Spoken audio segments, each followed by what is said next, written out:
Det er hjortejakt i dag med Thelma og Halvor.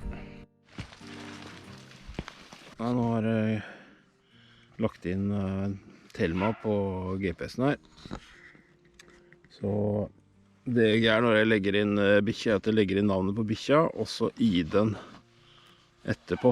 Altså her står det da Thelma ID 17. Det er så greit å se i oversikten etterpå når du eventuelt må, hvis det er noen konflikter på en annen type jakt, da, så må du slette en ID, så slipper du å leite gjennom hele greiene, og da har du liksom, da har du ID-en der, så da vet du hvilken ID den eventuelt må slette.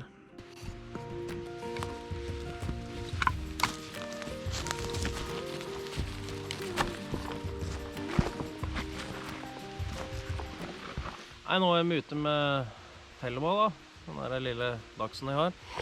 Jeg er ute og eita og styret på ganske lenge egentlig, mens jeg satt og åt litt og vi satt i sola, så drev hun og leita fælt.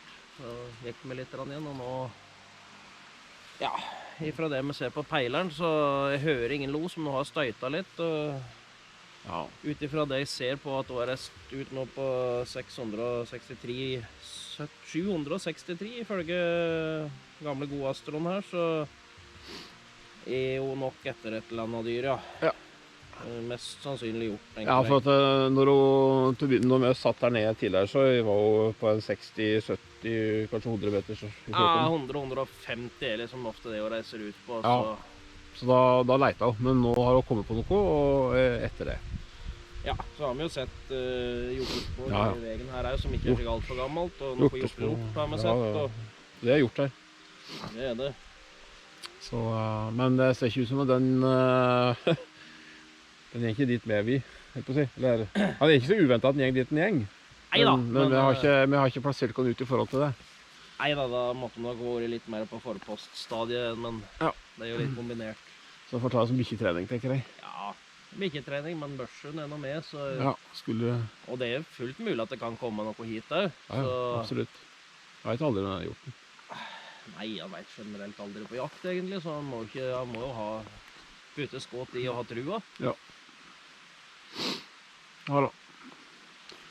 Nei, nå stemmer ned i en li, så hvis jeg filmer litt rundt, så ser jeg at det er forholdsvis bratt her. Sånn som dere. Det er derfor hjorten liker seg her, tror jeg. Ja da, jeg har jo et vildkamera enda ned i lia her på en kall det hotspot, og jeg har jo stadig bilde der.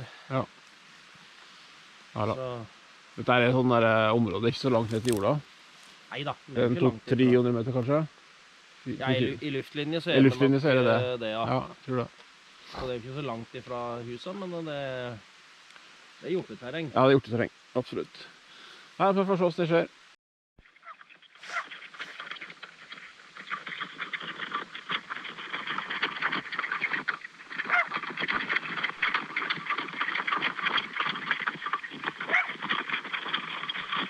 Nå viste jeg akkurat Ole Halvor tatt et opptak på trekkeren. Så vi hørte hvordan losen gikk oppi her. Det vi gjør da, vi bruker jo både trekker og Garmin da. Så, ja, det er jo litt for å være sikker på at du bestandig har et system som fungerer. Ja. Rett og slett. Og fordelen med trekket er at har du telefondekning, så har den jo rekkevidda uansett. Og Garmin, den har du jo inne når du ikke har dekning på trekkeren, så lenge du er innenfor ikke alt for lang avstand. Så her bruker jeg T5 mini-halsband på bikkja og trekker Artemis da, i vest. Den T5 minien gjenger jo både på Astro 320 og Alfa, så jeg har begge og bruker litt om i navn. I dag bruker jeg med Astro. Har sikkert litt tilfeldige grunner egentlig. Kan ikke si litt om våpen du har med i dag, Halvor? Du har rifle i dag. Ja, jeg har tatt rifla. Jeg har tatt min godt brukte Blaser R8. Ja. Ja, den har jeg jo i flere kaliber, men nå har jeg den i 375 Holland-pipe med en liten Atec-demper og en 6 V8 1,8 til 1450 som jeg har på for øyeblikket, eller som hører, vi bruker til det løpet da. Ja. Hvorfor velger du 375? Nei, det er rett og slett for at det er et klassisk kaliber som er artig å ha. Har god effekt. Jeg er jo så heldig at det her gjengen likt med de fleste ammunisjonstyper som jeg har, eller alle ammunisjonstyper jeg har prøvet, gjeng i samme hålet, så her kan jeg jo velge å vrake når jeg putter i. Men altså jeg har jo både nitri og et par andre kaliber som alle fungerer, men nå har jeg egentlig tatt 375 bare for å bruke og prøve. Jeg har skytet desidert mest med nitri. Ja, det har fungert veldig bra. Grunnen til at jeg tok rifla i dag var jo egentlig at jeg anså det som mest sannsynlig at det var gjort eventuelt og kom til å komme over i dag. Og da enkelhetens skyld så kunne jeg jo tok jeg rifla, men jeg kunne jo ha tatt på det kombi og en gammel drilling som vi har her, så det er jo liksom litt sjekk. Her ja, mulighetene er mange, men det ble rifla i dag. Så ja, det hadde fungert like greit med kombin eller drillingen slik sett, men det er klart drillingen har et mindre riflekaliber igjen, som er i nedre skalaen av det som er godkjent til storvilt i Norge, så jeg Ja, da skal ikke jeg si så mye.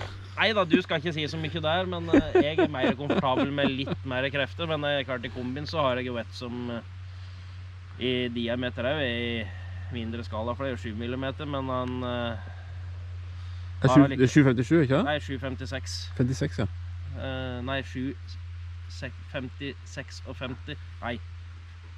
7 ganger 65 R heter det kaliberet. Ja, det er 7 ganger 65 her, ja. Ja, brenner ok. ikke. Men, det er et ganske potent kaliber, så Ja, det energimessig så er det vil jo jeg i jo si. nærheten av 3006, kan du si. Ja. Jeg har med en Merkel-kombi i dag, og den er vel, det er 12, og så er det 6,5 ganger 57 R på den. Ja, det er samme som jeg har i drillingen min, så det er jo på nedre skala det som er lov på storvilt, men med rette kula så er det absolutt et fungerende kaliber. Ja, det er ikke så store kuleutvalget på den akkurat for tida, jeg må innrømme. Nei, altså kuleutvalget er jo kjempebra, for det er jo 6,5, så det er jo lett Ja, hvis jeg la det selv da, men for å kjøpe så men var det... ferdigladd, det er jo marginalt, for da er du vel på RVS og Celero Belå og Blaser som Ja, lager fabrikkammunisjon til. Og det var kun Celera Belå som var tilgjengelig Ja, når du kjøpte... når jeg kjøpte patronene. Ja. Og da var det bare ei pakke også, så jeg har liksom ikke all verdens beskått. Neida, men jeg har Daiset, så Ja da, vi skal nok finne ut av det. verden løser seg der. Ja. Neida, så sånn dag. Nå er bikkja var ute på en cirka 1,5 kilometer, og så har hun snudd og et følger nå strengen tilbake igjen. Så hun ga seg da og skjønte at det der, vi kom ikke dit. Og jeg er ikke så dum den bikkja. Neida, ingen skal påstå det. Så ja, vi er på 300 meter nå, på vei tilbake.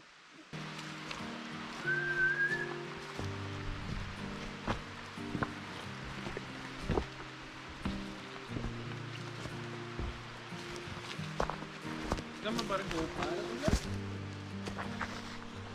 Ja, du kan gå der, kan jeg gå andre veien. Jeg er litt redd for kneet mitt, for å være helt ærlig.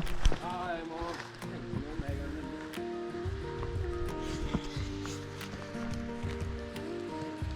Så jeg er heller ned på berget, jeg. Ja, vi skilte litt lag her. Hvor Halvor plukker opp bikkja, så stender jeg her hvis det tilfelle skulle være dyr da, men jeg tror ikke det er det. Jeg har vært i nærheten noe som kalles for Steinbrua. Det er en gammel hestevei da, som er muret opp med stein. Som har ligget her i ja, over 100 år i hvert fall. Eller cirka 100 år, tenker jeg det. Så ganske flott arbeid i sin tid. En skikkelig kulturminne. Det er greit å ha 2 systemer sammen, for nå har trekkeren hengt seg opp. Det har ikke virket på snart et kvarter. Så vi er inne på Astranden da. Jeg har lagt seg is på en liten pytt her. som heter Dåpollen. Det er vel det eneste beviset til nå, sånn at vi faktisk er i slutten av november. Ligger der og koser seg. Ja, Fått litt... Ja, det er bra. Må få litt godt når du kommer tilbake når du er flink, vet du. Det må det. Ja.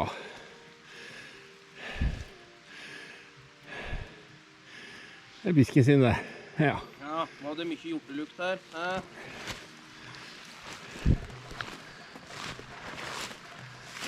Ja. Ja.